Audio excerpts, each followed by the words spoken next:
From an UK and an American viewpoint, the Second World War is a conflict that we won. But the narrative shifts considerably in Russia, where it's remembered in a considerably different light. The Soviet Union bore the brunt of the Nazi war machine.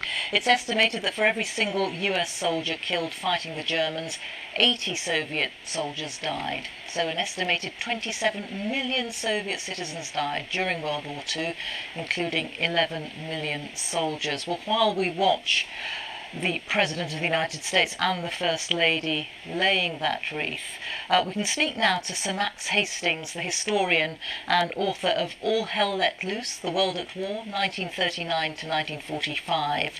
He joins us from Hungerford.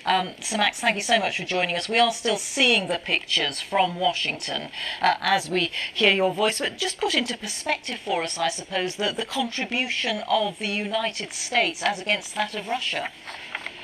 Well, it was American wealth and amazing industrial resources that made victory possible alongside the Russian human sacrifice. And Britain was the force that kept defiance and freedom alive in 1940-41. But by 1942, by which time Russia and the United States were in the war, Britain was pretty exhausted and, of course, completely broke.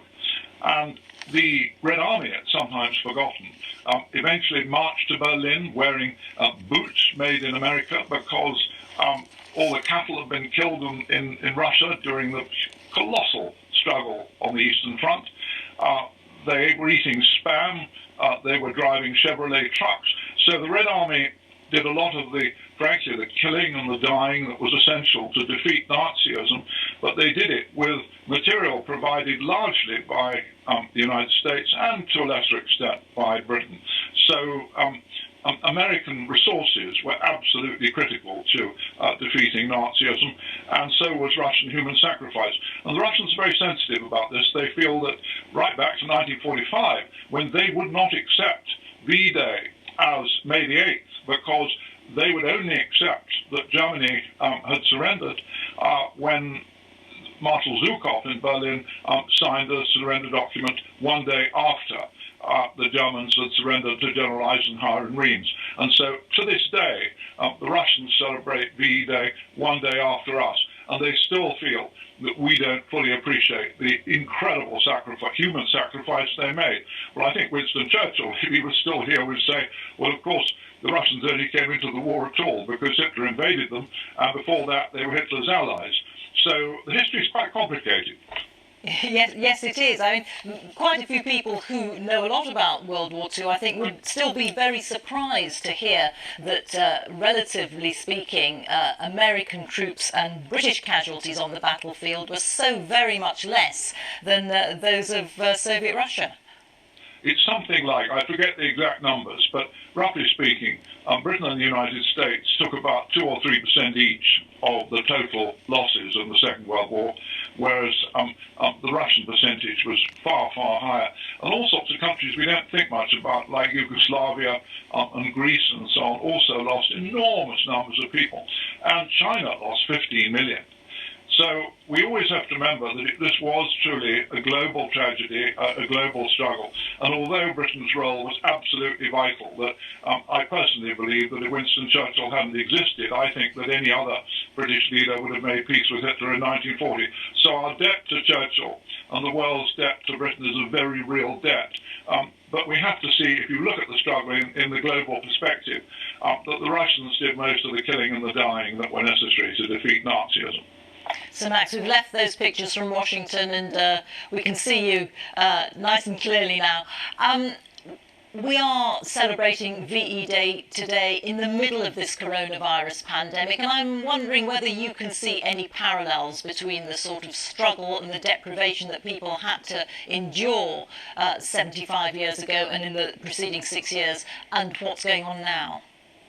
I think part of our job as historians is to try and put a bit of perspective into it. We have to see that 30,000 dead in Britain from coronavirus is frankly tiny still alongside 400,000 dead in the Second World War.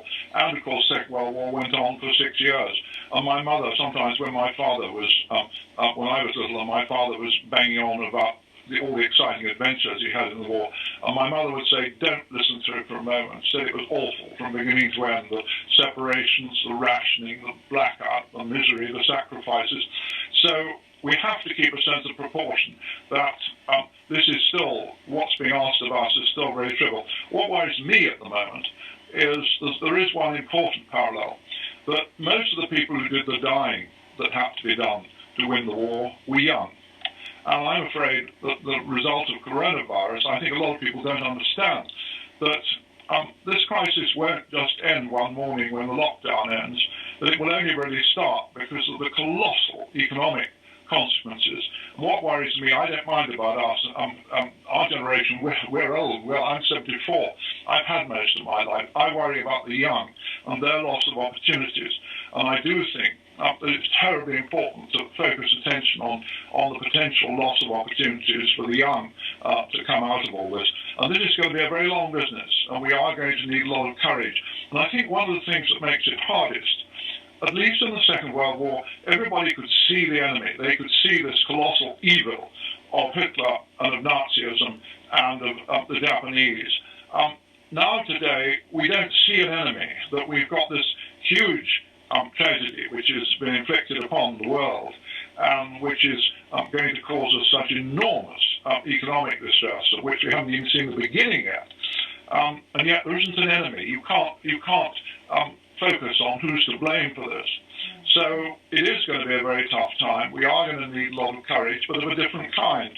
And I do think if we want to cheer ourselves up sometimes, we said the Second World War went on for 6 years. Now, although I think the economic fallout from this is going to go on a long time, that we're not being asked to get into uniform, we're not being asked to kill anybody or to even to put our own lives at risk. So we've still got a huge amount to be grateful for. And what I do think is that it has in common between VE Day today and this anniversary of where we are now, is that in 1945, the British people passionately wanted change. I was just going to ask you, sorry, I'm just leaping in here because I was speaking to a historian from the Imperial War Museum who talked about the huge social change that happened after the war, and do you think that this might be a moment when that happens here? I think this is enormously important, that some people were baffled, including, I may say, Stalin, that Churchill was defeated in the general election. But the British people thoroughly understood the huge debt that they owed to this great war leader. But they also understood that Churchill, I think they were right in thinking this, was not the man to give them the new Britain that they wanted. And so that's why they put Labour in, and Labour did introduce the welfare state, create the National Health Service and so on. And I think the British people made a very wise decision there. In the same way, my own opinion is that we are going to see change on a scale, very hard to guess at its exact nature, but we're all going to be a lot poorer. And I do believe that there will be consequences. I do believe people are going to say, well, all right, we've got to go through all this, and we've got to see all the businesses going bust and the people losing their jobs. I think people are once again going to say we've got to build something better and different out of all this. And it's impossible to guess at this stage what form the change will take. But I do not think the British people will be wrong if they say we've got to look at the ways in which we can do things differently and better at the end of all this. So interesting. Thank you so much, Sir Max. Thank you for your time. That's Max Hastings there, historian.